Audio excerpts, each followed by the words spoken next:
ನಮಸ್ಕಾರ ಆತ್ಮೀಯ ಕನ್ನಡದ ಬಂಧುಗಳೇ, ಏನು ವಿಶ್ವ ಪ್ರಸಿದ್ಧಿಯಾದಂಥ ನಾಡದೇವತೆ ಜಗನ್ಮಾತೆ ಚಾಮುಂಡೇಶ್ವರಿ ಸನ್ನಿಧಿಗೆ ದಿನದಿಂದ ದಿನಕ್ಕೆ ಭಕ್ತರ ಸಂಖ್ಯೆ ಬಹಳ ಏರು ಆಗ್ತಾ ಇದೆ. ಹಣ ಒಂದಕ್ಕೆ 100 ಪಟ್ಟು ಹಣ ಶೇಖರಣೆ ಆಗ್ತಾ ಇದೆ.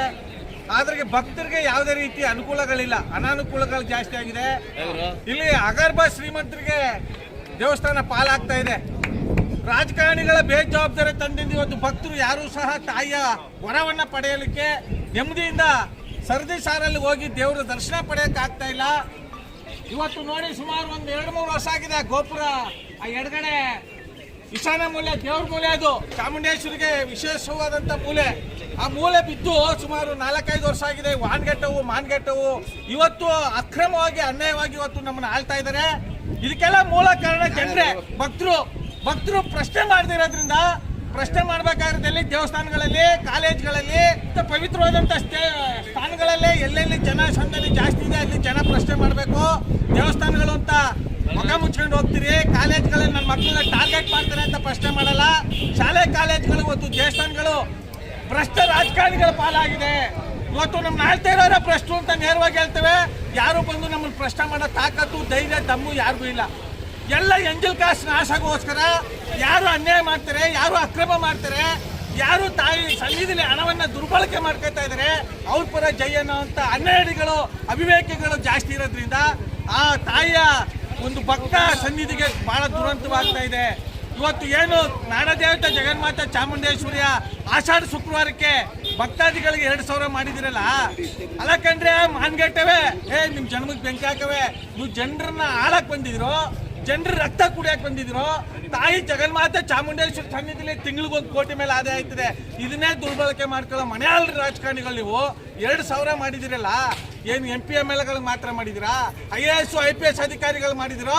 ಜನಸಾಮಾನ್ಯರಿಗೆ ಮಾಡಿದಿರಾ? ಮಾನ ಮರಿದಿಲ್ವೇನ್ರಿ? ಕುಡಿಯಕ್ಕೆ ನೀರಿಲ್ಲ ಕಣ್ರಿ. 12 ಗಂಟೆ ಆದ್ರೆ ಜನ ಭಕ್ತಾದಿಗಳು ದೇವಸ್ಥಾನ ಮುಂದೆ ಹೋಗಕ್ಕಾಗಲ್ಲ. ಬಿಸಿಲಿಗೆ, ಆ ಬಿಸಿಲಿನ ತಾಪಕ್ಕೆ ಕಾಂಕ್ರೀಟ್ ಸುಡುತ್ತೆ. ಮಕ್ಕಳು ಓಡ್ತಾರೆ, ಸ್ಪೋರ್ಟ್ಸ್ ಅಲ್ಲಿ ಓಡ್ತಾರೆ ಮಕ್ಕಳು. ನಿಮ್ಗೆ ಏನಾದ್ರು ಮಾನ ಮರಿದಿದ್ದೇನ್ರಿ?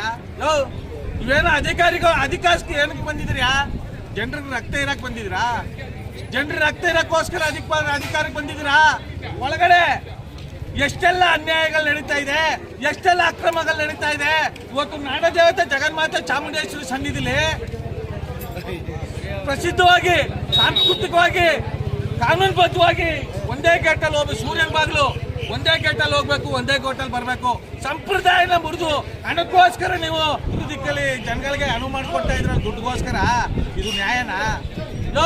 ನಾಡದೇವತೆ ಜಗನ್ಮಾತೆ ಚಾಮುಂಡೇಶ್ವರಿ ಈ ವಾನ್ಗಟ್ಟವ್ಕೆ, ಈ ಮಾನ್ಗಟ್ಟವ್ಕೆ, ಈ ಭ್ರಷ್ಟ ರಾಜಕಾರಣಿಗಳಿಗೆ 2 ವಾಂತಿ 2 ಬೇದಿ ಕೊಡವ, ಇಲ್ಲಾಂದ್ರೆ ತ್ರಿಶೂಲ ತಗೊಂಡು ತೋರ್ಸವ.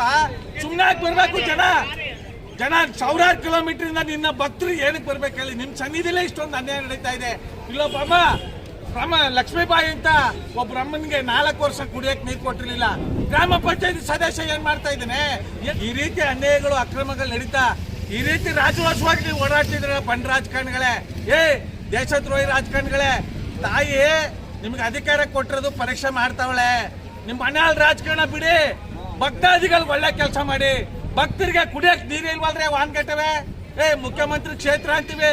ಆ ಮುಖ್ಯಮಂತ್ರಿಗಳು ಬಂದಾಗ ಏನ್ರಿ ಹಾರ ತುರಾಗಿ, ಸೇಬ್ನಾರ, ಮೋಸಂಬಿ ಹಾರ, JCB ಹಾಕೋ ವಾನ್ಗಟ್ ಮಾತಾಡ್ಗಳೇ, ಉಚ್ಚಾಭಿಮಾನಿಗಳೇ ಬಂದ್ರೆ ಇಲ್ಲ. ಜನಗಳ ಭಕ್ತರಿಗೆ ಎಷ್ಟೊಂದು ಸಮಸ್ಯೆಗಳಿದೆ. ಸಮಸ್ಯೆಗಳ ಬಗ್ಗೆ ಆಲೋಚನೆಯ ನಿಮ್ಮ ಧೈರ್ಯ, ನಿಮ್ಮ ತಾಕತ್ತು, ನಿಮ್ಮ ಪ್ರಾಮಾಣಿಕತೆನ ಎಲ್ಲೆಲ್ಲಿ ಸರ್ಕಾರಿ ಆಸ್ಪತ್ರೆಗಳಲ್ಲಿ, ಸರ್ಕಾರಿ ಕಚೇರಿಗಳಲ್ಲಿ, ಪೊಲೀಸ್ ಸ್ಟೇಷನ್ಗಳಲ್ಲಿ, ದೇವಸ್ಥಾನಗಳಲ್ಲಿ ಅನ್ಯಾಯ ನಡೀತದಲ್ಲ, ಇಲ್ಲೋಗಿ ವಾನ್ಗಟ್ಟವೆ. ನಿಮ್ಮ ಸ್ವಾರ್ಥಕ್ಕೆ ಎಲ್ಲನೂ ಬದಿಗೊತ್ತು, ಎಲ್ಲನೂ ಹಾಳು ಮಾಡ್ತಾ ಇದ್ರಲ್ಲ. ನಿಮ್ಗೆ ಮಾನ ಮರಿದಿಲ್ವೇಳಿ? ನಾನು ಚಾಮುಂಡಿ ಬೆಟ್ಟಕ್ಕೆ ಬರೋದೇ ಬಿಟ್ಬಿಟ್ಟಿದ್ದೀನಿ. ಬಂದ್ರಿಲ್ಲಿ ನೂರಾರು ಸಮಸ್ಯೆಗಳು ಉದ್ಭವ ಆಗ್ತಾ ಇದೆ.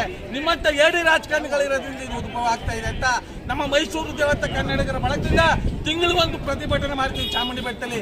ಇಂಥ ಪ್ರತಿಭಟನೆ ಮಾಡಿ ಈ ರೀತಿ ನಿಮ್ಗೆ ಉಗ್ರವಾಗಿ ಉಗಿದ್ರುವೆ ನಿಮ್ಗೆ ಮಾನ ಮರಿದಿಲ್ವಲ್ಲ? ನೀವು ಅಂಬೇಡ್ಕರ್ ಅವ್ರ ಹೆಸರು ಹೇಳಕ್ಕೆ ಯೋಗ್ಯರಾ? ಬಸವಣ್ಣವ್ರ ಹೆಸರು ಹೇಳಕ್ಕೆ ಯೋಗ್ಯರಾ? ನಾಲ್ವಡಿ ಕೃಷ್ಣರಾಜ ಒಡೆಯರ್ ಹೆಸರು ಹೇಳಕ್ಕೆ ಯೋಗ್ಯರೇ? ನೀವು ಅಯೋಗ್ಯರೇ? ನಿಮ್ ಜನ್ಮಕ್ಕೆ ಬೆಂಕಿ ಹಾಕವೆ.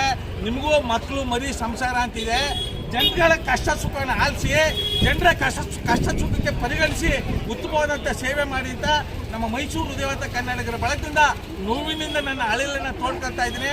ಈ ಕೂಡಲೇ ದಕ್ಷ ಪ್ರಾಮಾಣಿಕ ಅಧಿಕಾರಿಗಳಿಗೆ ದಮ್ಮಿಲ್ದಂಗೆ ನರಗಳು ಕಟ್ಟಾಗ್ಬಿಟ್ಟೆ, ನರಗಳು ಕಟ್ಟಾಗೋಗುತ್ತೆ. ನೀವು ವಿರೋಧ ಪಕ್ಷದಲ್ಲಿದ್ದಾಗ ಇರೋವಂಥ ಪವರು ಆಡಳಿತಕ್ಕೆ ಬಂದಾಗ ನಿಮ್ಗೇನು ಇಲ್ದಂಗೆ ಆಗೋಗುತ್ತೆ. ಗಿಡ ಮಾಡಿದ್ರೆ ಟಗರುಗಳು ಹಾಕ್ಬಿಡ್ತೀನಿ, ನಿಮ್ಮ ಜನಕ್ಕೆ ಬೆಂಕಿ ಹಾಕೋರೆ. ಪ್ರಾಮಾಣಿಕವಾಗಿ ಒಳ್ಳೆ ಕೆಲಸ ಮಾಡಿ ಅಂತ ಹೇಳ್ತಾ ನನ್ನ ಮಾತನ್ನ ಸಮರ್ಪಿಸ್ತಾ ಇದ್ದೀನಿ. ನಮಸ್ಕಾರ, ಧನ್ಯವಾದ.